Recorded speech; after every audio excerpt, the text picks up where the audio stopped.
Oh, we got to get to Luke Gazdic here. He's got a kitty cat with him. Oh, man. Let's bring in Gazdic. Look at this guy. Luke, what's going on, buddy? How you doing, man? What's up, boys? This is Cash. Cash.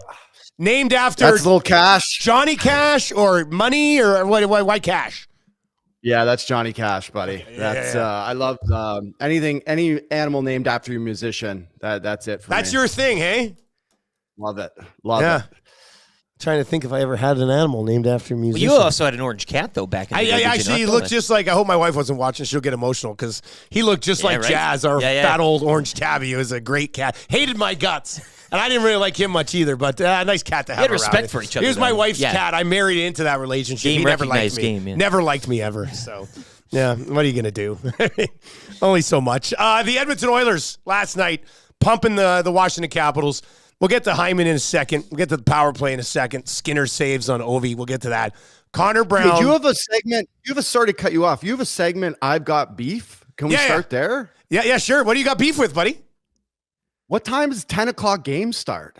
Oh, man. What's going on here? I know. Right? Like, boys, I'm on Eastern time over here. Yeah. Like, I can't be staying up all hours of the night waiting for this thing to start. The Avs-Canucks game that started at 10:30 almost finished at the same time. Yeah, you're right. It was what was it, 22 puck drop or something like that? Because it's terrible. And good on you for joining us though, bright and early the next day, which doesn't go unnoticed at all. And I can't imagine a game like that though, and you're sitting around waiting for it to start till 10:22 p.m. We complain enough. But that's nuts. At 8:22 p.m. I love our time zone for sports. Yeah. Our time zone for sports is awesome. I could see the East being pretty pissed off about that. LT, I'm a professional. That's what I do, buddy. No. Yeah, absolutely. But I'm just saying it doesn't go without notice. We complain too, 8:22, but at 10:22. Ain't having it. Tommy Gazzola would not be able to operate if he had to do an Oilers postgame show that started at like 1 a.m. Not happening. There's just no chance. He would just be dead to the world. So, but last night it was worth the squeeze for everybody who was here at the rink last night as Connor Brown, go to the net and good things will happen. That's why I said to Eric this morning, I said, I'm surprised that hadn't happened for him already, right? Because it's not like he doesn't go to the net. He just hasn't had a bounce yet, and he got one last night. Yeah, I'm not going to lie, boys. That was a really, really cool moment. I think the fans really leaned into it too. Like that's what's, I mean, I listened to the back end of what you guys were saying before I got on here. I think that's what's such a special thing about playing at Edmonton is, you know, fans and media can be all over you at times, especially when you go through stretches individually or as a team. But when things are going good and big moments like that happen, they really respect and appreciate it. And I thought that was always one of the coolest things about playing there. Like last night, every single person in the building knows that he's gone through his goal scoring struggles. And I think, I don't even know if Nobbs, did he call a timeout or something? Like there was obviously extended time after that. And I just thought it was so cool how they soaked it in and he soaked it in. And it was really cool, man. Well, you know, just take us back and put us back in your playing days here. The managing of when it's great, it's great. And when it's not great, you know, people can get on you pretty good. Does it even out in the end? Like, is it worth the squeeze as a player to have those great, like a playoff run here? You know, it's always amazing. I mean, these guys are, you know, heroes in the city. But when things aren't going like the start of this year, being here in October, man, must have sucked for a player. So was it worth it? How do you manage that?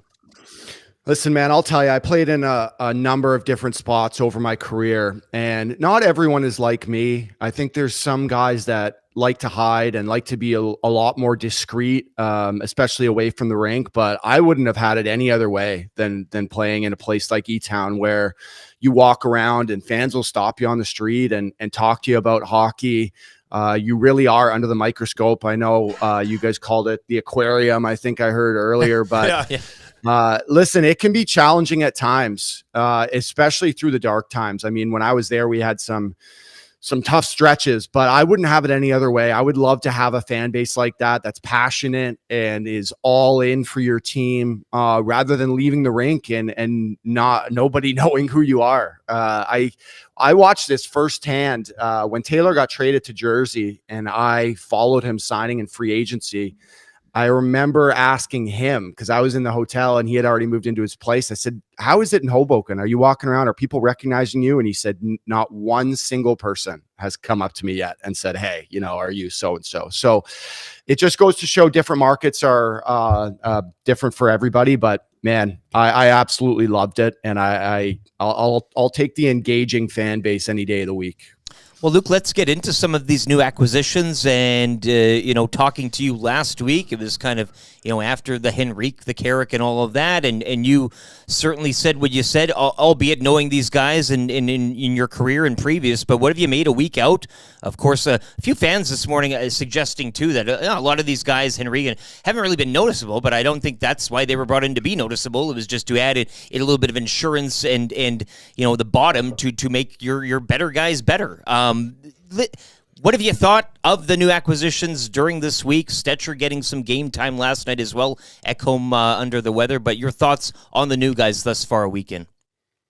Yeah, I think these are all three players that are going to take time to notice how good they're going to be throughout the lineup. I don't think this is superstar acquisitions that are going to come in and blow your socks off right away, but particularly Adam's game. I think Rico has gotten better and better as we've gone along here. I thought he had a really strong game last night, made some really nice plays. It's good to see he's getting some penalty kill time because that's where he can really excel. And I know Sammy Carrick got scratched already once, but I thought he was solid on the PK last night too, skating well, starting to get his feet.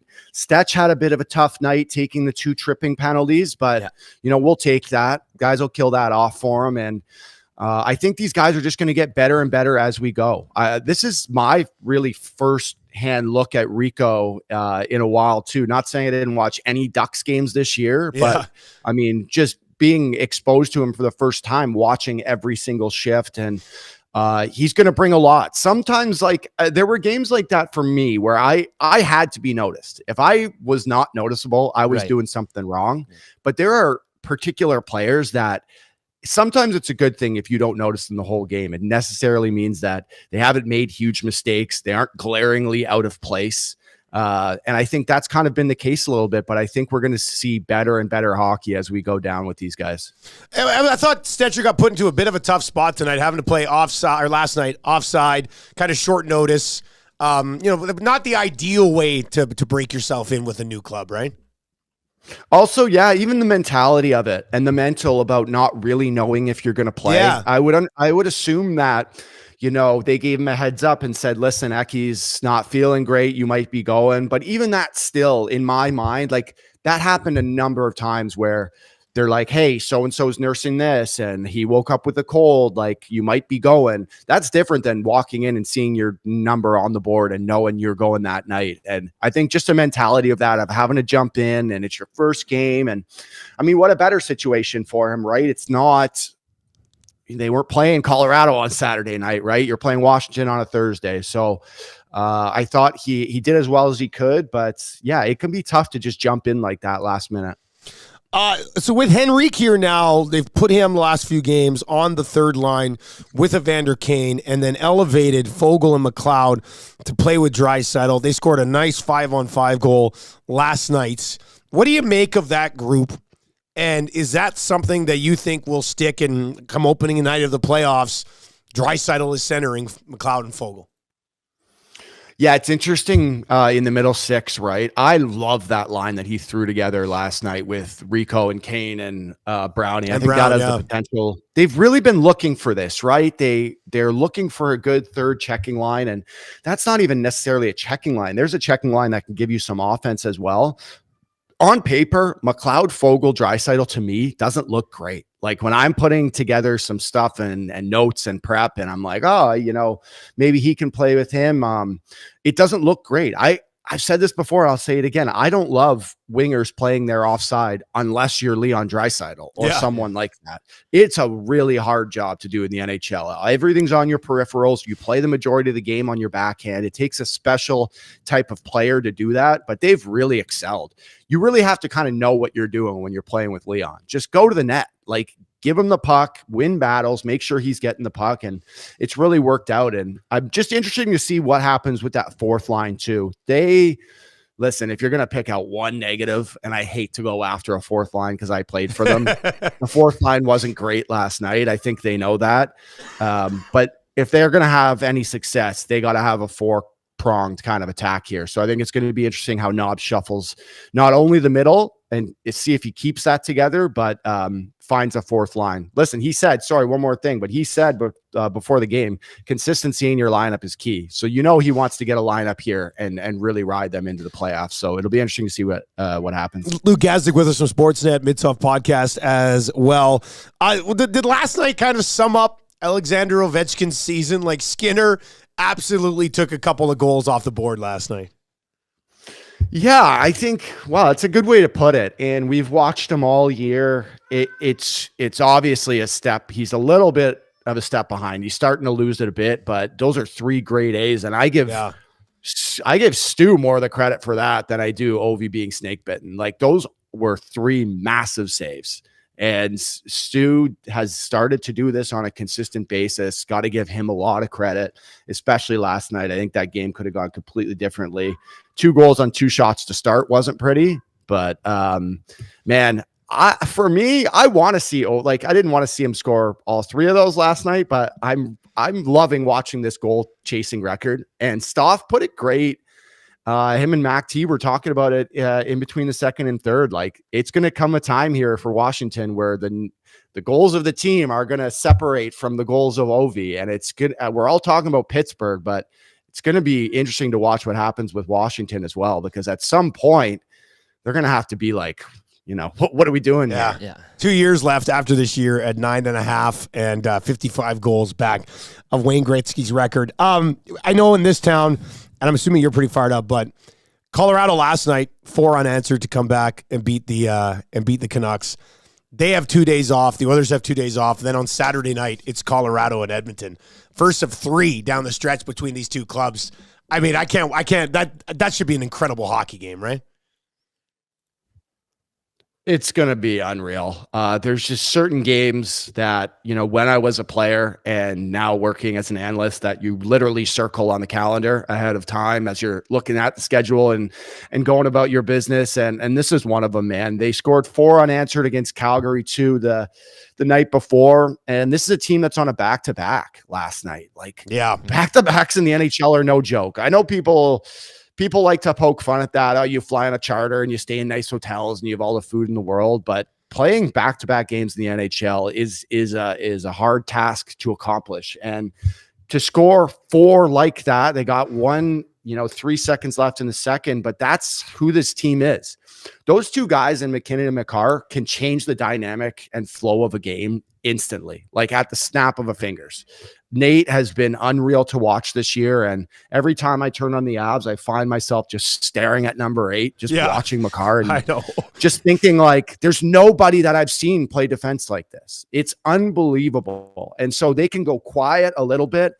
And they just have that killer instinct in them to flip the momentum of a game at any moment. So this should be a great match on Saturday. I know the big boys. I know Connor loves to get fired up for big tests like this and chasing him in the Art Ross and all the rest. So I'm fired up for it. Yeah, it's going to be a good one. Thanks for the time. Nice to meet Cash. And you guys have a good morning. Thanks, boys. Have a good day. All right, there you go. That's Luke Gazdic. Sportsnet Mid-South Podcast, brought to you by Pro-Am Sports, where they have that deal right now. 30% off Oilers hats, in-store only, Thursday through Saturday, for all you AM nasties out there. Buy 3, get 1 free. They're only advertising this deal right here. Love it. On the Nielsen Show. So let's do this. Swing on by, just north of the Yellowhead. You turn north off the Yellowhead onto St. Albert Trail, right up on the left at 128th Ave. Pop in, see the Cooks and Boys. 30% off Oilers hats, and now would be the time to go in and get a new Oilers lid or 2, and be ready for as we call it around here, and we have for a couple months now, the Cup Run.